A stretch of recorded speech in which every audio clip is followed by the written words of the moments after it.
वैसे ही ये चक्र के बारे में है। परमात्मा ने हमें सब कुछ दिया है, लेकिन हमने उसको तिजोरी में ऊपर नेगेटिव लेयर लाके बंद कर दिया, और फिर से खोलने की चाबी परमात्मा के पास ही है। वो आकर सब कुछ समझाते हैं।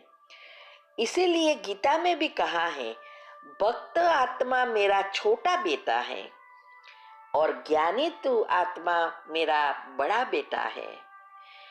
भक्त का ध्यान भगवान रखता है और भगवान का ध्यान ज्ञानी रखता है। अर्थात जब बच्चे छोटे होते हैं तो माँ बाप उसका ध्यान रखते हैं, लेकिन जब बच्चे बड़े हो जाते हैं, समझदार होते हैं, तो वो फिर माँ बाप का ध्यान रखते हैं ना, क्या माता पिता को अच्छा लगे।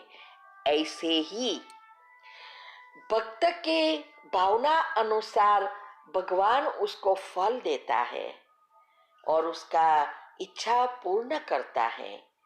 लेकिन जब वो भक्त ज्ञानी बन जाता है, अज्ञानता दूर हो जाती है, समझदार बन जाता है, तो फिर वो भगवान का ध्यान रखता है।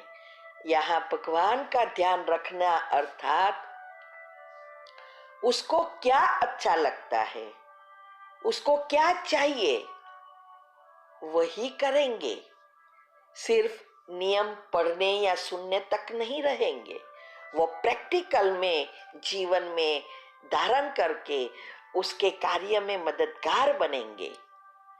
इसीलिए वो कहते हैं वो भगवान का ध्यान रखेगा।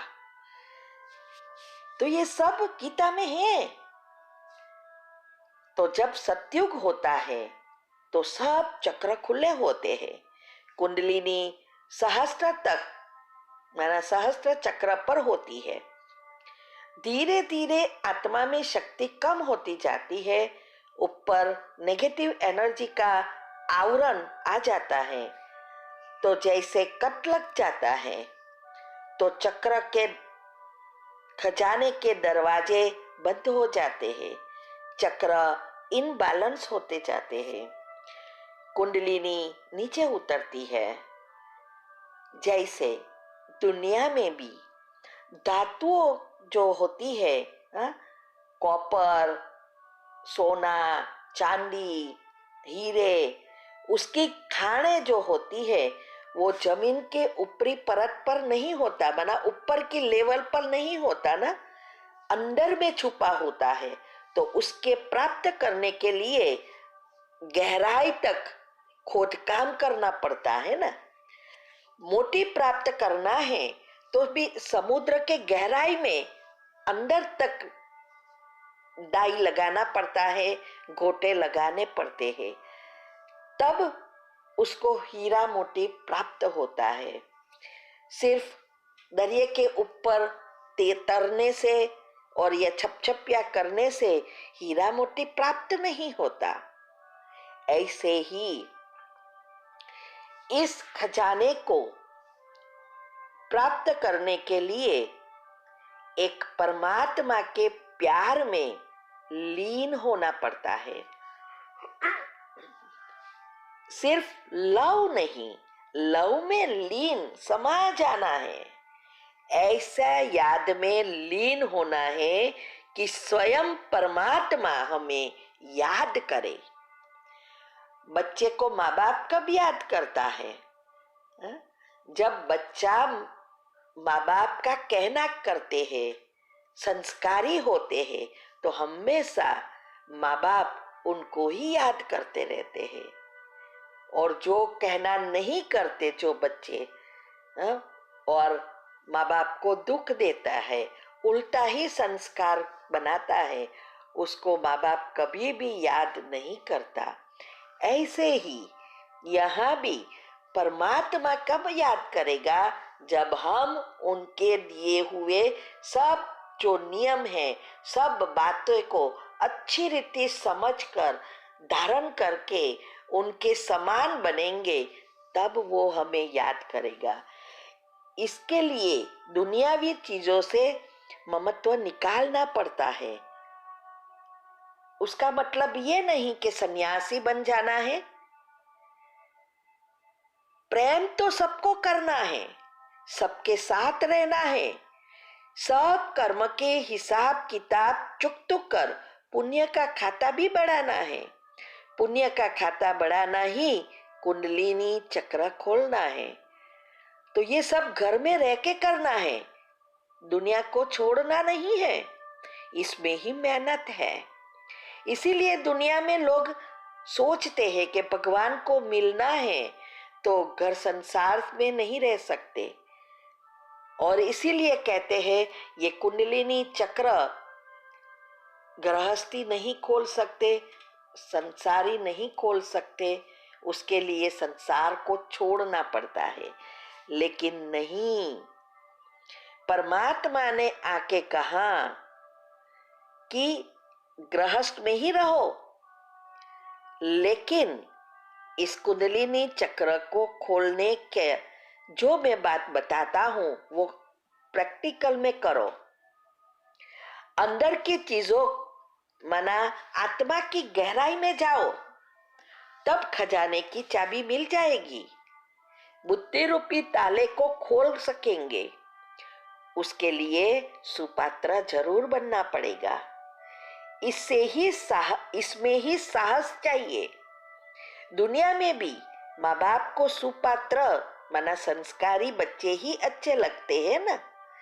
तो इस संयम नियम के कारण साधु संत जो संसार को छोड़ के संन्यास करते हैं वही ये चक्र खोल सकते ऐसा मानते हैं।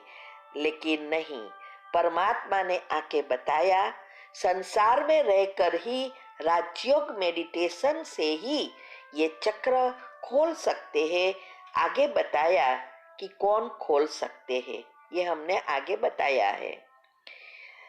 तो साहसी एवं सुयोग्य पात्र को ही व स्पेशल विभूतियों को ही ये वैभव मिल सके।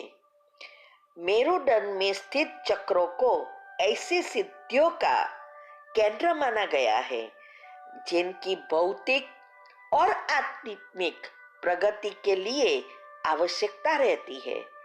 हम बाहर से अंदर जाने का प्रयत्न करते हैं, अर्थात हमें जीवन में सुख शांति स्वस्थता सब चाहिए, तो वो है आत्मा के अंदर जो चक्रों में छुपी हुई है। और हम सोचते हैं अगर हमें ये सब भौतिक चीजें, गाड़ी बंगला, सब स्थूल चीजें वैभव मिल जाए तो हम सुखी है, हमें शांति मिलेगी। लेकिन आज सबके पास सब कुछ है, लेकिन सुख शांति नहीं मिलती है। और कहते हैं हमें थोड़ी शांति मिल जाए, लेकिन वो बाहर थोड़ी मिलेगी, अंदर मिलती है।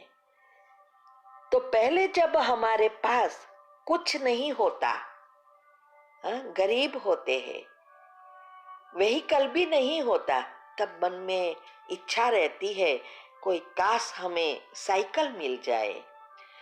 साइकिल जीवन में आती है तो इच्छा रहती है स्कूटर मिले। स्कूटर मिल जाता है तो गाड़ी की इच्छा उत्पन्न होती है। तो सेकंड हैंड गाड़ी, पुरानी गाड़ी भी मिल जाए तो भी हमें खुशी होती है, लेकिन सब टेम्पररी रहता है। फिर हमें लालसा उत्पन्न होती है बड़ी गाड़ी प्राप्त करने की, अच्छी न्यू ब्रांड गाड़ी लेने की। फिर मर्सिडीज और आगे लाइन लगती ही है। ऐसी सब चीजों में होता है। और जब हमारे जीवन में सब कुछ मिल जाता है, तब उस चीजों से भी हम बोर हो जाते हैं, क्योंकि शांति नहीं मिलती, सुख का अनुभव नहीं होता। तब हम अंदर से खालीपन लगता है, हाँ? तो अंदर से हम खोखले हो जाते हैं। तो इसके लिए फिर हम क्या करते, हॉलीडे मनाने जाते हैं, हाँ? हिल स्टेशन पर जाते हैं थोड़ा दिन आराम करने। और आजकल तो बहुत अलग फैशन निकली है, हाँ? वो कई हिल स्टेशन पर जाकर गधे और घोड़े पर बैठते हैं। सब चीजें मिल गई, फिर से वहीं की वहीं आ गए। और यहाँ तो अमेरिका में तो नई फैशन निकली है, सब टेंट करने जाते हैं, टेंट में जाते हैं, वहां पिकनिक मनाते हैं और वहां रहने का पैसा लेते हैं। वो कुछ नहीं, वहां कुछ नहीं होता, ना टॉयलेट होती, ना बाथरूम होता, ना गैस होता, ना चूल्हा, खुली जमीन होती है और उसमें हमें खुद का टेंट लेकर जाकर बांधना है, फिर लकड़ी इकट्ठी करनी है और पत्थर लगाकर चूल्हा बनाना है और खाना पकाना है। पानी खुद थोड़े ले गया हो वही यूज करना है, टॉयलेट पेशाब भी बाहर जाना है।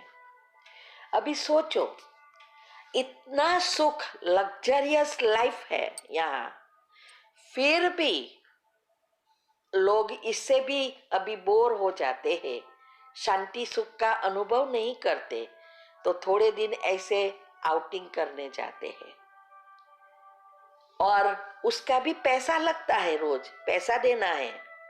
अभी सोचो, इतना कुछ होकर भी, पैसा देकर भी सुख शांति नहीं मिलती। क्यों? क्योंकि अंदर से खोखले हो जाते हैं। तो इसीलिए हमें जो चीज चाहिए वो हमारे अंदर में है। जितनी आप आत्मा में शक्ति भरेंगे उतना हमारे चक्र खुलेंगे और चक्र खुलेंगे तो ऑटोमेटिक स्थूल चीजें, स्थायी चीजें मिलेगी जो कभी भी बोर नहीं करेंगी, क्योंकि दोनों है, सुख शांति स्वस्थता सब है और स्थूल चीजें भी है। इसको ही हम दूसरी भाषा में भाग्य कहते हैं।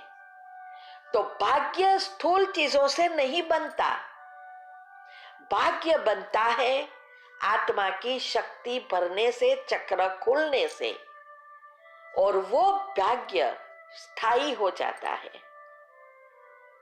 तो हम अंदर से बाहर नहीं जाना है, सॉरी, अंदर से बाहर हमें जाना है। माना अंदर भरो तो बाहर की चीजें मिलेगी। और अभी सब जो कुछ कर रहे हैं उल्टा कर रहे हैं, बाहर की चीजें इकट्ठी करते हैं, अंदर कुछ नहीं है, तो फिर वो रहता भी नहीं है। तो ये सब बातें बहुत समझने की है और हम इसके लिए ही सब सेमिनार अरेंज करते हैं, पब्लिक प्रोग्राम करते हैं, सबको अवेयर करने के लिए कि क्या वास्तव में करना है। दवाओं से बचो, सब बीमारियों से कैसे बच सकते हैं, क्योंकि ये दवा ही आपको ज्यादा बीमार कर रहे हैं। ये सब बातें हम public program seminar, health seminar कराते हैं। वो सेवा हम आज 20 साल से कर रहे हैं, जिससे सभी को पता चले कि कैसे हम ये सब कुछ प्राप्त कर सकते हैं, जिसमें कोई साइड इफेक्ट नहीं होती है। जब हम जीवन में खाए पिए रहे तब नहीं सोचते कि इसकी क्या साइड इफेक्ट होगी, लेकिन जब डॉक्टर के पास दवा लेने जाते हैं तो पूछते हैं, डॉक्टर साहेब कोई इस दवा की साइड इफेक्ट तो नहीं होगी ना? तो ये पहले सोचना है, बाद में नहीं, क्योंकि हर दवाई की साइड इफेक्ट होती ही है। आजकल तो बिजनेस हो गया है, कोई एथिक रहा ही नहीं है।